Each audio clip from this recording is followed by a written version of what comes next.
A paz, meus queridos irmãos, louvado seja o nome do Senhor.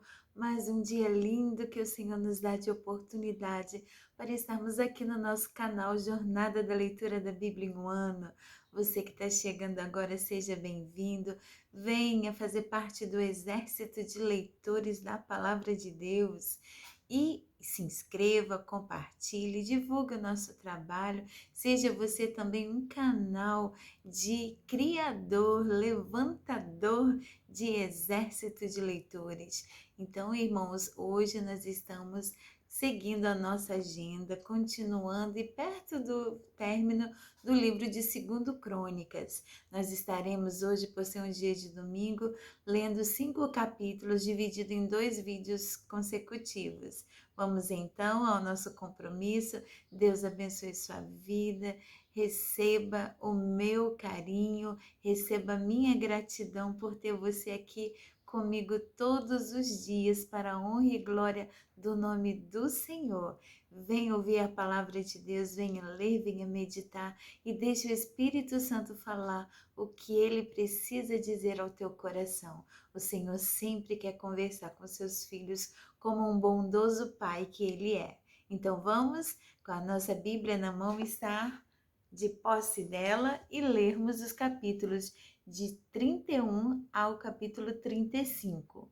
Nesse primeiro vídeo, 31, 32 e 33. Em seguida, 34, 35. Vamos então? Em nome de Jesus, Deus abençoe o nosso momento. Amém. 2 Crônicas, capítulo 31. Quando a festa terminou, todos os israelitas que estavam em Jerusalém foram pelas cidades de Judá quebrando as colunas do deus Baal, cortando os postes da deusa Azera e destruindo os altares e os lugares pagãos de adoração.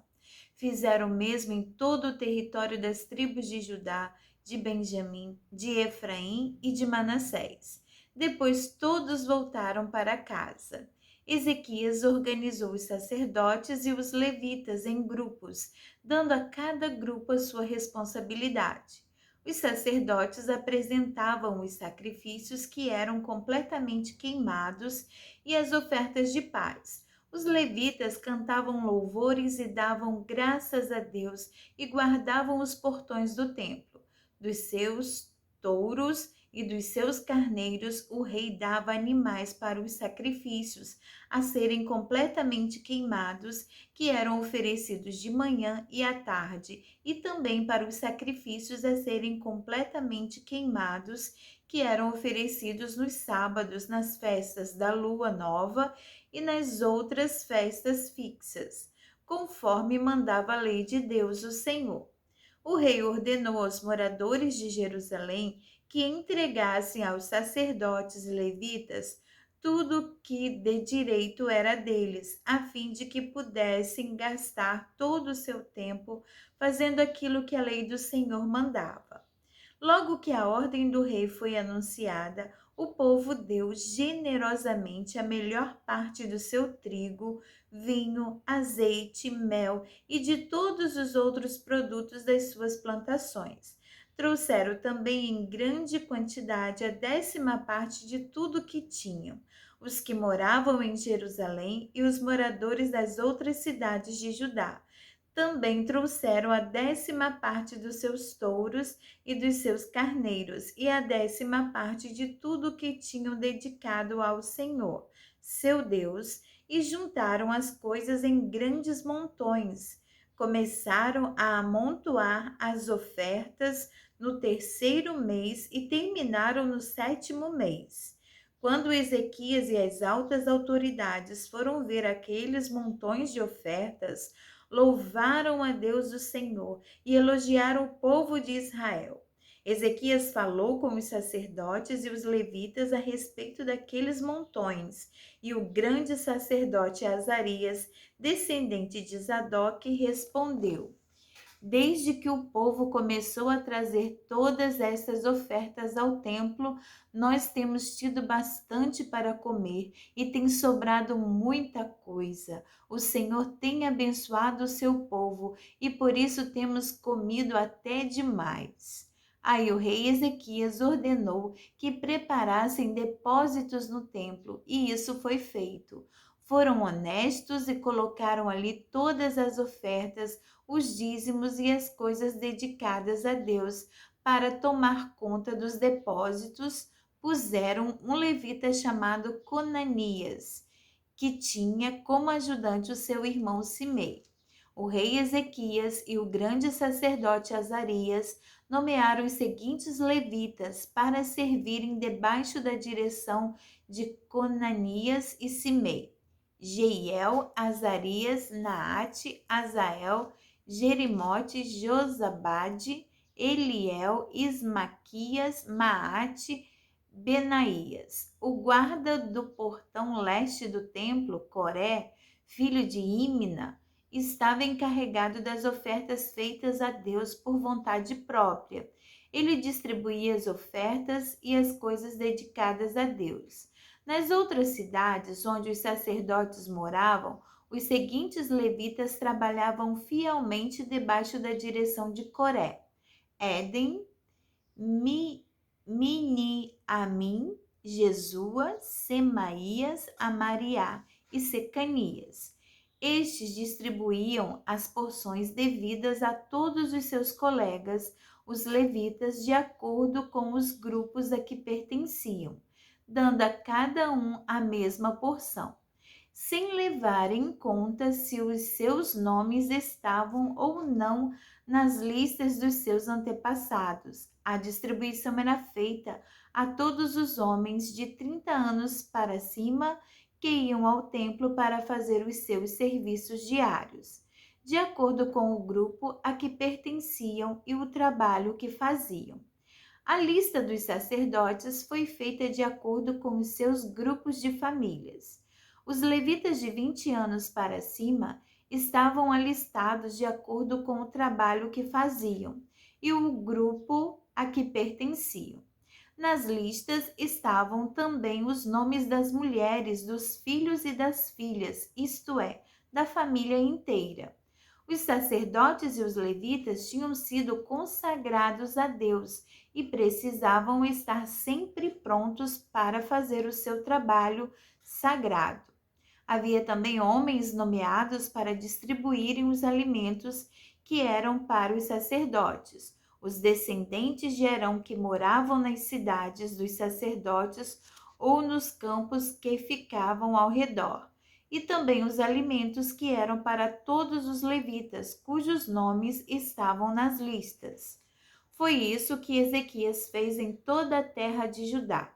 Ele sempre foi bom, correto e fiel em todos os serviços que prestou ao Senhor seu Deus. Tudo que Ezequias fez para o templo ou em obediência à lei deu certo, porque ele procurou sempre seguir com todo o coração a vontade de Deus.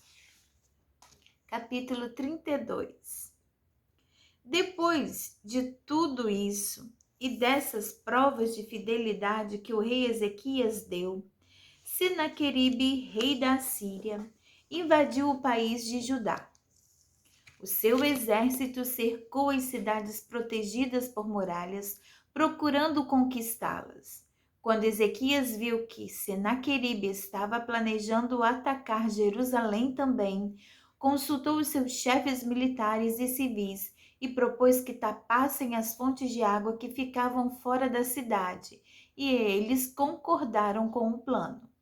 Muita gente se ajuntou e foram tapar todas as fontes e também o canal que atravessava aquela região. Isso foi feito para que os assírios encontrassem pouca água quando chegassem perto da cidade. Ezequias se animou e consertou a muralha da cidade. Construiu torres em cima dela e levantou outra muralha ao redor da que já existia. Também construiu defesas no aterro que havia sido feito no lado leste, na cidade de Davi, e mandou fazer muitas lanças e escudos. Colocou oficiais no comando de todos os homens da cidade. Mandou os oficiais se reunirem na praça do portão de entrada da cidade e disse: Sejam fortes e corajosos. Não fiquem assustados, nem tenham medo do rei da Síria, do seu enorme exército, pois aquele que está do nosso lado é mais poderoso do que aquele que está do lado dele. Aleluia. Ele só conta com a força dos homens, mas do nosso lado está o Senhor nosso Deus para nos ajudar e para guerrear por nós. Glória a Deus. E o povo ficou animado ao ouvir as palavras do rei Ezequias. Algum tempo depois, Senaqueribe, rei da Síria, junto com o seu exército, estava cercando a cidade de Laquis. Ele enviou alguns oficiais a Jerusalém para entregarem ao rei Ezequias a seguinte mensagem: Eu, Senaqueribe, rei da Síria, quero saber como é que vocês, moradores de Jerusalém, podem se sentir seguros ficando aí enquanto o exército inimigo está cercando a cidade. Ezequias diz que o Senhor, o Deus de vocês, os livrará das minhas mãos, mas ele os está enganando e vocês morrerão de fome e de sede, pois foi o próprio Ezequias que acabou com os lugares de adoração e com os altares desse Deus, e disse ao povo de Judá e aos moradores de Jerusalém que adorasse a Deus diante de um altar e só e queimasse incenso somente naquele altar. Será que vocês não sabem o que eu e os meus antepassados fizemos com os povos de outras nações? Vocês pensam que os deuses daquelas nações foram capazes de salvá-las das minhas mãos? Não houve nenhum Deus das nações que os meus antepassados conquistaram que fosse capaz de salvar o seu povo do meu poder. Então, por que é que vocês pensam que o seu Deus pode salvá-los das minhas mãos? Portanto, não deixem que Ezequias os engane assim. Não se iludam, não acreditem nele. Nunca houve nenhum Deus que pudesse salvar o seu povo do poder dos meus antepassados ou do meu poder. Muito menos o Deus de vocês poderá salvá-los. Os oficiais assírios disseram coisas ainda piores contra Deus o Senhor e contra o seu servo Ezequias. E Senaqueribe escreveu cartas em que insultava o Senhor, o Deus de Israel, dizendo o seguinte contra eles: os deuses de outras nações não salvaram os seus povos das minhas mãos. Assim também o Deus de Ezequias não salvará o seu povo das minhas mãos. Os oficiais gritaram isso em hebraico aos moradores de Jerusalém, que estavam em cima da muralha da cidade, a fim de assustá-los e deixá-los apavorados, e assim poder conquistar a cidade. Os oficiais falaram a respeito do Deus de Jerusalém, como se ele fosse como os deuses de outros povos, que são ídolos feitos por mãos humanas. Aí o rei Ezequias e o profeta Isaías, filho de Amós, oraram a Deus e pediram a sua ajuda. Então o Senhor Deus enviou um anjo que matou todos os soldados e todos os oficiais do exército assírio. O rei Senaqueribe voltou envergonhado para o seu país. Certo dia, quando estava adorando no templo do seu Deus, alguns dos seus filhos o mataram à espada. Foi assim que o Senhor Deus salvou Ezequias e os moradores de Jerusalém das mãos de Senaqueribe, rei da Síria, e das mãos de todos os outros inimigos. E Deus deu ao seu povo paz com todos os países vizinhos. Muitas pessoas iam a Jerusalém levando ofertas ao Senhor e ricos presentes para o rei Ezequias de Judá. Daquela época em diante, a fama de Ezequias foi crescendo em todas as nações. Por esse tempo, o rei Ezequias ficou doente e quase morreu. Então orou a Deus o Senhor e Deus respondeu, dando um sinal para provar que ele ficaria bom. Deus foi bondoso com Ezequias, mas ele não lhe agradeceu, pois era orgulhoso. Por isso Deus ficou irado com ele, com o povo de Judá e com os moradores de Jerusalém. Aí Ezequias se arrependeu do seu orgulho, como também os moradores de Jerusalém. E assim o Senhor só castigou o povo depois da morte de Ezequias. Ezequias ficou muito rico e recebeu muitas homenagens. Construiu depósitos para guardar a prata, o ouro, as pedras preciosas, as especiarias, os escudos e os outros objetos de valor que possuía. Construiu também armazéns para os cereais, o vinho e o azeite, estrebarias para o gado e currais para os carneiros. Ezequias também construiu cidades. Ele se tornou dono de muito gado e de muitos carneiros, pois Deus lhe deu muitas riquezas. Foi Ezequias quem mandou tapar a saída de cima da fonte de Giom e cavar no lado oeste de Jerusalém um túnel para levar água para dentro da cidade. Tudo que Ezequias fez deu certo. Quando as altas autoridades da Babilônia enviaram mensageiros a Ezequias para fazerem perguntas sobre o milagre que havia acontecido em Judá, Deus não o ajudou, pois queria pô-lo à prova a fim de descobrir o que estava no fundo do seu coração. Tudo o mais que Ezequias fez, inclusive as coisas que fez como prova da sua dedicação a Deus, está escrito na visão do profeta Isaías, filho de Amós, e na história dos reis de Judá e de Israel. Ezequias morreu e foi sepultado na parte de cima dos túmulos dos reis, que eram descendentes de Davi.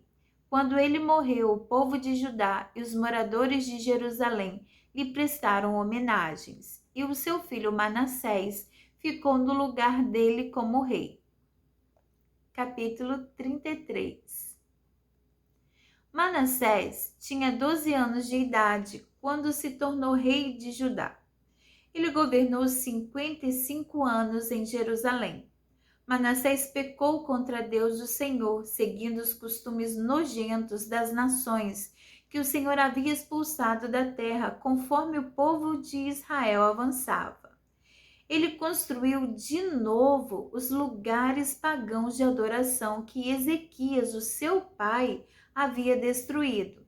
Construiu altares para a adoração do deus Baal, fez postes da deusa Zera e adorou as estrelas.